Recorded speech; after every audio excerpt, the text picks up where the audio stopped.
Bien, après avoir commencé en douceur, avec le cas de Verden, qui n'était pas scandaleux, même si c'était maltraité par Oleg, on peut vraiment décoller maintenant, parce que Oleg va nous emmener dans des délires surprenants et hilarants. Les Vikings ont fondé la civilisation de Tiwanaku, la civilisation dont sont issus les Incas. Les Vikings s'étaient bâtis tout un empire en Amérique du Sud, et le plus édifiant, c'est qu'ils exploitaient des mines d'or et d'argent au Pérou et au Brésil. Les fameuses cités d'or ont été créées par les Vikings. Enfant du soleil. Alors marrant, non? Mais pour l'instant, retenez bien ceci. Selon Oleg, les Incas sont une civilisation fondée par les Vikings. Et l'empire Inca était, on le sait, avant tout un empire guerrier, qui, comme tout empire, soumettait les tribus conquises à des tribus versées sous forme de corvées. Cette société était fondée sur un système de castes, et on ne pouvait que très difficilement et exceptionnellement changer de rang. Un paysan ne pouvait pas devenir dirigeant. L'homme travaillait au champ ou dans l'artisanat, tandis que la femme s'occupait de la cuisine, de l'entretien de la maison. Le système exerçait aussi une politique de domination par les sacrifices humains.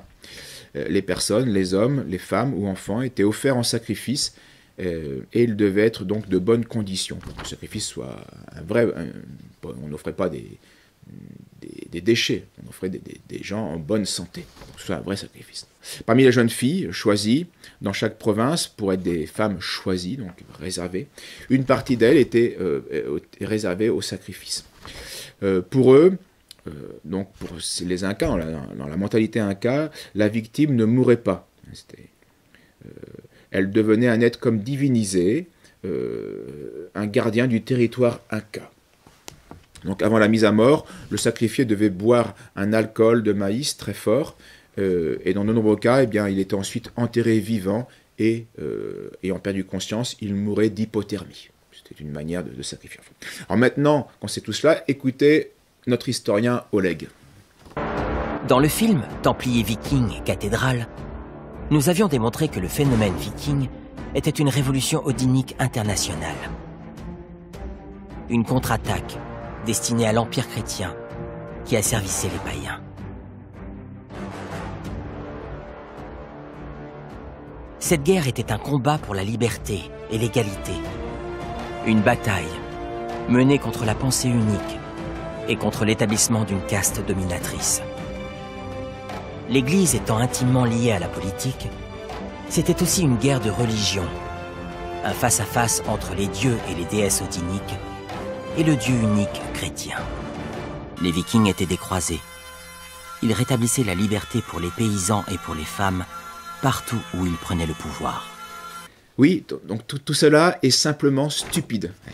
D'un côté, on aurait des Vikings, fondateurs de la civilisation Inca, avec système de caste, avec des paysans astreints à des corvées, et où les femmes sont à la maison, sans parler des sacrifices humains. Et de l'autre côté, on a ces mêmes gentils Vikings qui libèrent la femme, les paysans maltraités, et qui s'opposent à des systèmes de caste promus par des méchants chrétiens. Donc tout cela, c'est du grand n'importe quoi, et ça ne fait que commencer. Oleg fantasme sur un druido-odinisme, sur un état donc druide, odinique, libre, sans esclaves, et sur une légendaire civilisation hyperboréenne. Alors, les sociétés celtes et germaniques, la guerre des Gaules de César en fait foi, on le sait, réduisaient elles aussi leurs captifs de guerre en esclaves. C'était une pratique universelle. De plus, on sait que les Celtes de Gaule fournissaient des esclaves au comptoir grec de Méditerranée. Tacite, l'historien, précise la même réalité au sujet des Germains. Ils employaient et ils vendaient des esclaves captifs de guerre. Un mot tout de même sur les Vikings. Finalement, les Danois vont abandonner Odin et Thor, et donc toute la mythologie païenne, pour se convertir librement, ce coup-ci, au christianisme, qui était leur rival pendant 2 siècles. Alors d'abord persécuteur, puis simplement hostile, en 960, un de leurs rois, Harald va se décider au baptême et va faire sienne la cause du christianisme. Et donc c'est lui qui va jouer un grand rôle, qui va christianiser les Danois. Svend, le fils de Harald, va pas être à la hauteur de son père, mais il va mourir chrétien. Et donc c'est surtout son descendant, Knud le Grand, qui va poursuivre l'œuvre. Ouvertement chrétien, à la fin de son règne, il laissera 1 millier d'églises paroissiales et 8 diocèses. 3 générations. Le roi Knud le Saint, surnommé aussi, sera assassiné dans l'église d'Odense le 10 juillet 1086. Mais son frère Eric Ejegod va poursuivre cette œuvre. Voilà pour les Vikings. Mais d'après mon spécialiste, je serai tellement atteint que normalement, je ne devrais pas avoir de mal à faire des progrès. Donc, face à ce constat, somme toute encourageant, je suis resté pensif. Pensif, mais bête. J'ai réfléchi, les abrutis réfléchissent énormément. Tout simplement parce que leur rendement est faible. Je vous laisse le temps d'y réfléchir. En fait, j'étais extrêmement prétentieux. Je me prenais carrément pour un médiocre, alors que j'étais nul. Maintenant, si intellectuellement je peux peu, bien je vis heureux dans l'éternelle et la perpétuelle béatitude de l'abruti.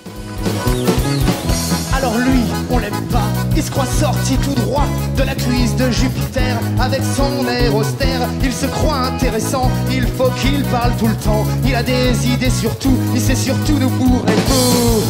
Oh, oh, oh, il a tout vu, tout lu, tout entendu. Il est tellement instruit que plus personne comprend ce qu'il dit. Il a tout vu, tout lu, tout entendu. Il a même dit qu'il n'y avait pas plus modeste que lui. Personne ne peut le dépasser, surtout question connerie.